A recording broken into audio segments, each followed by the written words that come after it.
The Magic's roster is officially full. I know, crazy to say that here at this early stage of the offseason, or this medium stage of the offseason. I don't know what stage of the offseason we're at. The Magic's roster's full. They've signed their last two-way contract. Now it's time to talk about training camp battles. That was me giving a thumbs up. Let's get to it on today's episode of Locked On Magic. You are Locked On Magic, your daily Orlando Magic podcast.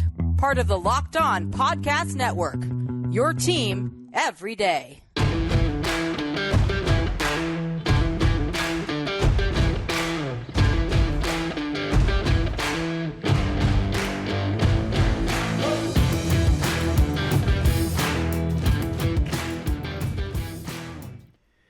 And you are indeed Locked On Magic. Today is July 27th, 2022. My name is Philip Rossman-Reich. I'm the expert insight editor over at OrlandoMagicDaily.com. Of course, follow me on Twitter at PhilipRR_OMD. On today's episode of Locked On Magic, we're going to go back to Monday's big news, since I skipped yesterday. Sorry about that, everyone. We're going to go back to Monday's big news as the Orlando Magic complete essentially their roster by signing Kevon Smith to a two-way contract. We will talk a little bit about what he brings to the table and a little bit into some of the roster battles that now brings up as we start to look ahead to training camp. Plus, we'll chat about Chuma Okeke and where he fits into all this too, because it's not just the end of the roster that's going to have some interesting battles. It's the entire roster that's going to have interesting battles. But before we get to that, we want to thank you again for making Locked On Magic part of your day every day, no matter when you listen to us, whether it's first thing in the morning, whether it's right when we upload. We truly appreciate you making Locked On Magic part of your day every day. Remember, there are great Locked On podcasts covering every single team in the NBA. Just search for Locked On and the team you're looking for. The Locked On Podcast Network, it's your team every day.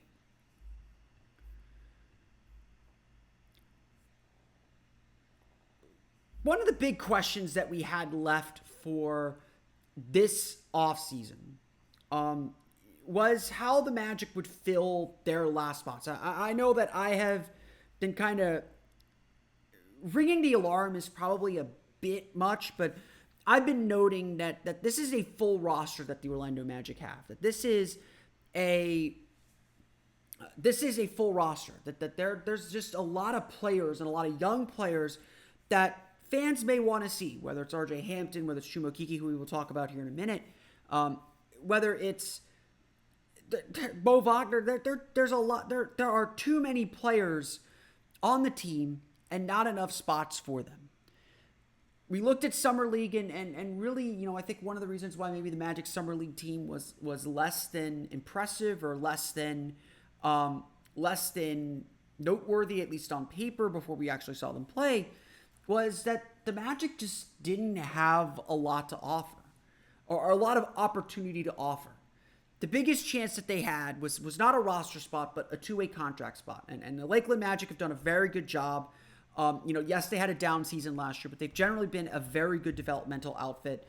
Now, I think players want to play for the Lakeland Magic, but by that same token, no one's dreaming of being in the G League. No one's dreaming, and no offense to the G League, and it's been a great tool, but no one is dreaming of being in the G League. And so that's not enough to move guys over. So essentially, all the Magic had to offer when Summer League came around was that final two-way spot. And it turns out, as it often does, that final two-way spot is not even going to one of the players who frankly impressed. There were a lot of players that impressed on that Orlando Magic Summer League team, not even going to one of those players. The Orlando Magic announced officially on Monday, it was first reported by Chams Charania of Stadium and The Athletic, later confirmed by Kobe Price of the Orlando Sentinel, and now, of course, official. The Orlando Magic have signed Kevon Harris to their final two-way spot. He'll join Admiral Schofield on the two-way, as the other player on a two-way contract. He has officially signed his two-way qualifying offer, so he is officially those two-way spots are officially filled. Harris is a really interesting player. I think this was a case of the Magic went out and got a player on another team who was playing very, very well, kind of stole him out from under Minnesota. Harris averaged 15.8 points per game on 57.7% shooting, 45.8%, 11 for 24 from beyond the arc in 5 appearances with the Minnesota Timberwolves in their summer league run. They went 2-3. He had a 17-point game in a loss to the Memphis Grizzlies, scored 23 points on 9 for 11 shooting against the Charlotte Hornets while in Vegas. Last year, and for the last 2 years, he has played for Raptors 905 in the G League. Last year, averaging 15.1 points per game while shooting 47.3% from the floor and 34.3% from beyond the arc. He also added 5.8 rebounds per game for good measure. What the Magic are getting in Kevon Harris is a versatile wing, a versatile two-guard, really. He's 6'5", I think. Can play that two-guard, but he's built really solidly, so you can probably play him up at the 3. He's a tough guy. He can get into the basket. I watched a little bit of tape on him. Able to finish real well around the basket. Can get up above the rim on occasion.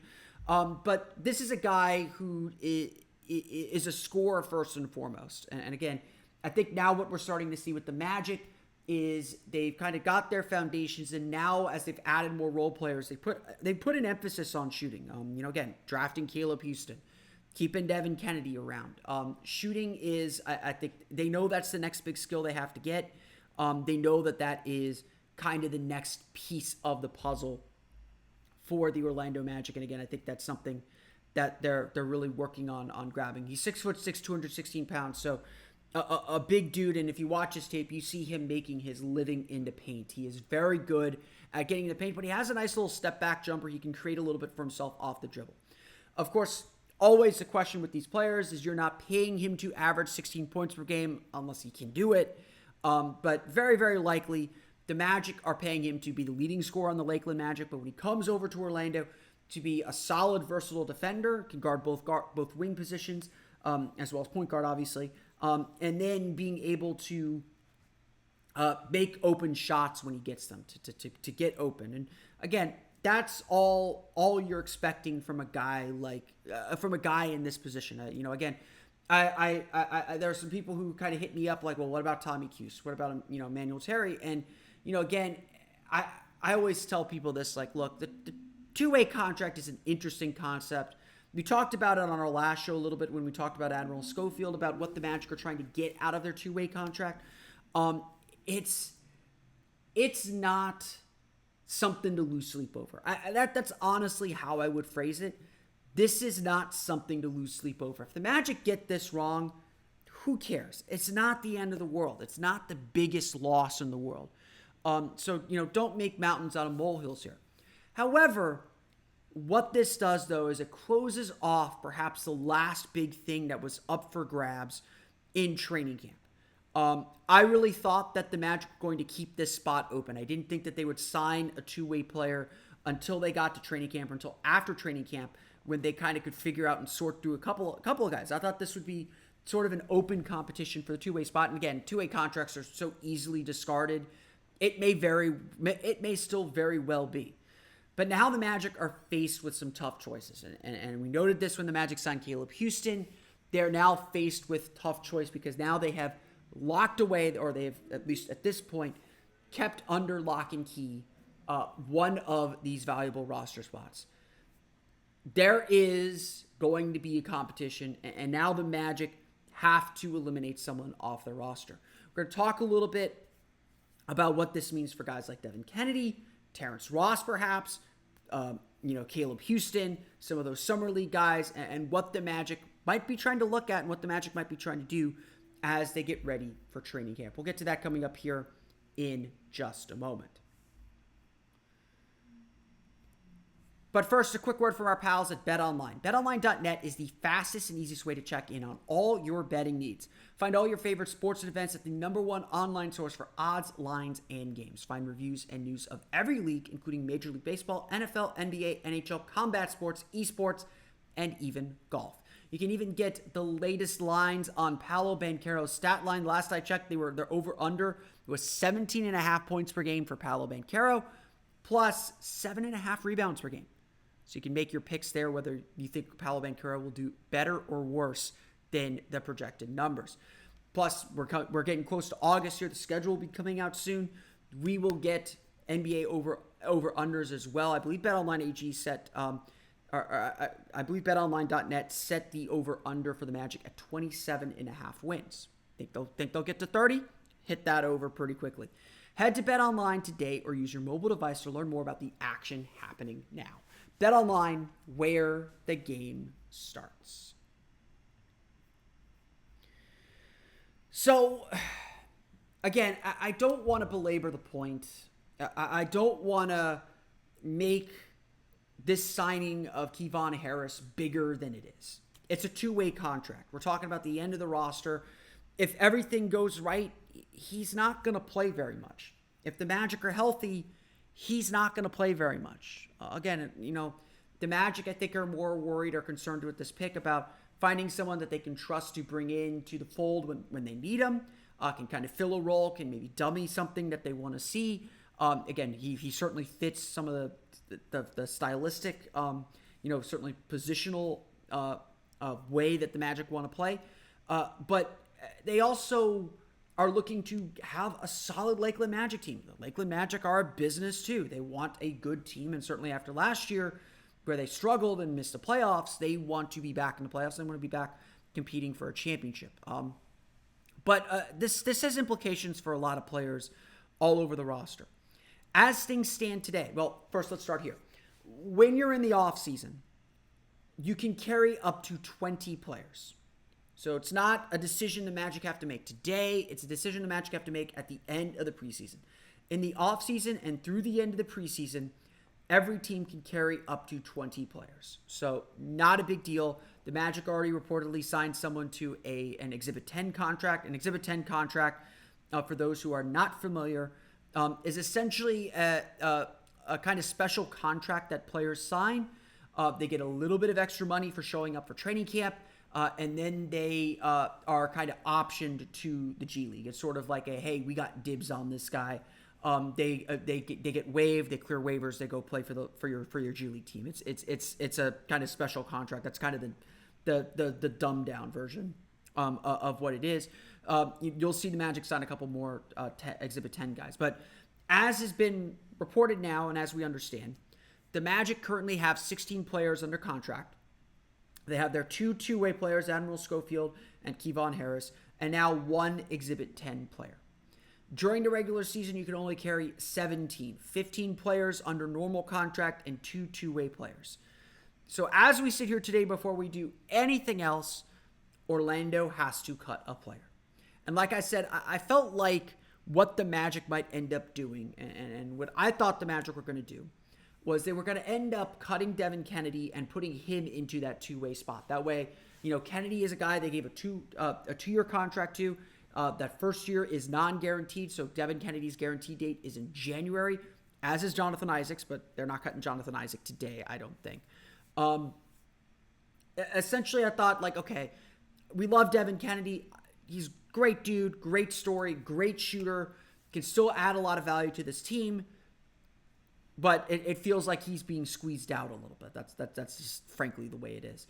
I don't think the Magic would sign Caleb Houston just to cut him. Especially as a draft pick, you lose your draft rights. I thought, honestly, before the Magic signed him early in Summer League, I thought the Magic were going to just park him in Lakeland for the year and give him a gap year and not bring him up to the main roster, and that would have preserved kind of the numbers that the Magic need on their roster. They could end up cutting Bol. He's got his first year is guaranteed, but his second year is not under his contract, so that was certainly that certainly could still be a possibility. Terrence Ross is entering the final year of his contract. The Magic have been unable to find a trade for him. As Terrence Ross even said, he has no clue what's going on. He's preparing as if he's going to play for the Magic this year. I don't think the Magic buy him out at the start of the year. I think the Magic do hold out, try and get something for him, even if it's a second-round pick and a trade exception. That could still be super valuable. So Ross, I think, still has enough value that the Magic are not going to do anything with him quite yet. But again, your options start to get really, really limited. Mo Wagner's contract now fully guaranteed for the year. He has a second year on his, I believe he has, this is the final year of his deal as well. So there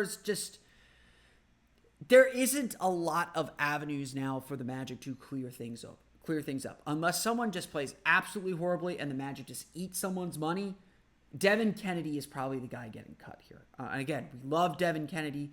We love everything he represents. We love everything he's about. We love his skill set. And frankly, the Magic need his skill set. And I'm frankly a little worried about entering the season with just Cole Anthony, Markelle Fultz, and Jalen Suggs as your lead guards. Paolo Banchero is going to play plenty of point forward. So is Franz Wagner. I think the Magic are going to be pretty. I think it was mentioned in the Orlando Magic All Access video during Summer League that the Magic, or it was actually mentioned in the Nick Friedel article on ESPN.com. The Magic want everyone to know how to run the point. The Magic want everyone to know how to run an offense and set people up. It goes to the kind of versatility this team is looking for. So maybe having that third point guard isn't so important. Devin Kennedy isn't a true point guard quite anyway. But nonetheless, I really think that I have a little bit of concern about not carrying another point guard into camp. And again, I like Devin Kennedy. He gives the Magic a skill they absolutely need. And losing him hurts. Losing him would hurt this team and be a risk. But obviously the Magic have to make this decision. Again, no decision has to be made today. You don't have to cut Devin Kennedy today because it feels inevitable. Give him his chance to earn a spot in camp. You can always make a trade down. You can always make a trade. You can always find a way. It's the NBA. He's going to get his opportunity in camp just like everyone else's. The two-way contracts aren't set in stone. But the reason why I bring this up and the reason why I want to discuss this a little bit is in context of other players. Because a lot isn't set in stone. A lot isn't guaranteed for this team. A lot isn't for certain. And I think that's something that's really important to note and really important to say is there's a lot of players on this team. They're going to have to find ways to stand out and find ways to make their impact. One of those players is absolutely Chuma Okeke. And I want to really highlight him a little bit here because Chuma Okeke feels like the odd man out. And that's why I think it's important to talk a little bit more about him.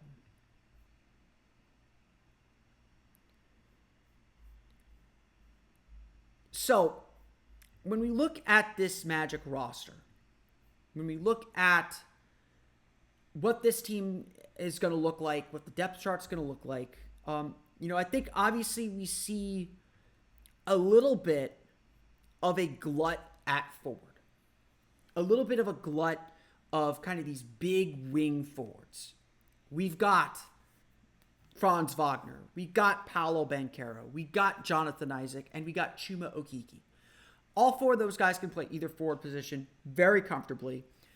There's some thought of playing some of them at the two. Chuma ended up playing some minutes at the two last year to not great effect. We've joked about Franz maybe playing the two in some bigger lineups as well. But nevertheless, these are four guys that are going to be sharing all the forward minutes with the potential for the Magic to go small and maybe push into that for the potential for the Magic to go big and have Wendell Carter or Mo Wagner play those minutes. The point is, the Magic aren't going to be able to carry all of them forever. And while, yes, Jonathan Isaac is going to be kind of eased back into the season, we're not even certain when he's going to be able to come back and play.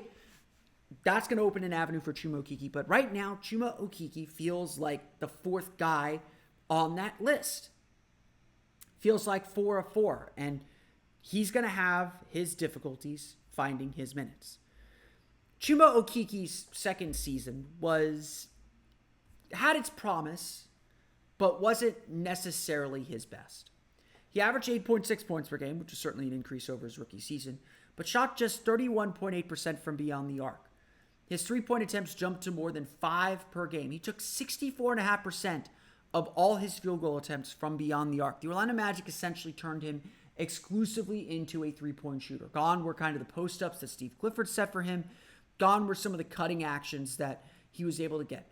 Now, some of this was because of injury. Okeke dealt with a series of injuries throughout the season. He missed most of training camp, which kind of put him behind the 8 ball, especially as a second-year player. That really, really hurt him, and it took him a long time to get himself going. His three-point percentage kind of went up and down. He was very, very, very streaky as a three-point shooter. But this is ultimately what differentiates him from the other forwards on the Magic's roster.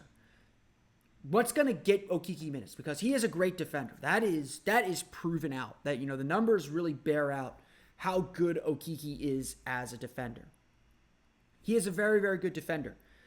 But what's going to make Okeke kind of get to the front or stand out in this group is his three-point shooting.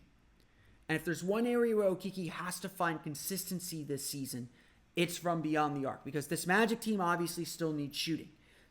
We think Paolo Banchero is going to create a little bit more space, but at the end of the day, Orlando needs their players to shoot better. They need them to be threats from the outside. They need them to hit three-pointers. If they do that,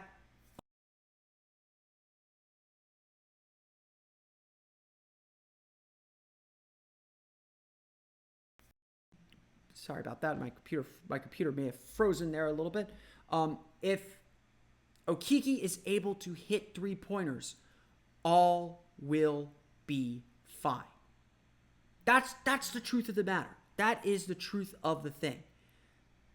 Is Okeke has to be a shooter for this team to be effective, for him to get the opportunity.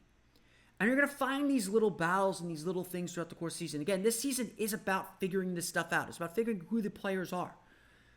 But like last year when I posited that RJ Hampton would get squeezed out of the rotation a little bit because the Magic were just so stacked at guard, Okeke is the one that's under threat now of getting squeezed out of the rotation. Of getting squeezed out of having that clear opportunity. That's really one of the big things at stake here. That's one of the big things on the line in this Magic season. Okeke's future with this team is indeed on the line. Now, Okeke's the kind of player that everyone loves, both because of his personality and who he's in the locker room, that everyone loves because of the way he plays on the floor. He plays for other people. He is not looking to get his own shot for the most part. Now, he takes a lot of shots when he gets the ball because he's open typically. And his job is to be a catch-and-shoot guy. But they love him because he defends hard, he moves the ball typically, and they believe in him as a knockdown shooter. Of course, that proof will be in the pudding. That proof will be in what he's able to accomplish and what he's able to do. He is not the only one facing this kind of pressure this season. He is not the only one facing this kind of judgment. This is actually emblematic of what this season is going to be about. This season is about figuring out who can do what and what's worth keeping. So that puts the pressure on a guy like Chuma Okeke, who is already on the outskirts of the rotation, perhaps. Again, reliable if the Magic need him because of an injury. He'll get his playing time. It's not like he's not going to play. But that puts the pressure on a guy like Okeke to really step his game up. Step his game up in a way that we know that he can, but he hasn't been able to show consistently. Like we've said, this season is about leveling up, and leveling up means consistency. It means doing the right things over and over again, limiting mistakes, learning from mistakes, and playing competitively more often. A player like Okeke goes a long way toward that. And obviously there are a ton more roster questions to get to this season. But that's going to do it for me today. I want to thank you all again for listening to today's episode of Locked On Magic. Of course, find me on Twitter at @PhilipRR_MD. Subscribe to the podcast on Apple Podcasts, Stitcher, TuneIn, Himalaya, Google Play, Spotify, Odyssey, and all the fun places to download podcasts to your podcast-enabled listening device. For the latest on the Orlando Magic, be sure to check out OrlandoMagicDaily.com. We're beginning to think a little bit ahead to training camp, but obviously a long way to go there as well. We're going to keep you updated. Plus, we got our big history project that we will be starting very, very soon. I will announce that later on in the week. Tomorrow's episode of Locked On Magic will be all about Paolo Banchero. We're going to talk a little bit about what to expect from Paolo Banchero in his rookie year, what we learned from Summer League, and a whole lot more. I think you'll really enjoy tomorrow's episode of Locked On Magic. But now that you're done with us, go check out the latest episode of Locked On NBA. Even during the offseason, we're going strong on Locked On NBA with the latest news and thoughts from around the league. Check it out wherever you download podcasts today. But that's going to do it for me today. I want to thank you all again for listening to today's episode of Locked On Magic. For Orlando Magic Daily and Locked On Magic, this has been Philip Rossman-Reich. We'll see you all again next time for another episode of Locked On Magic.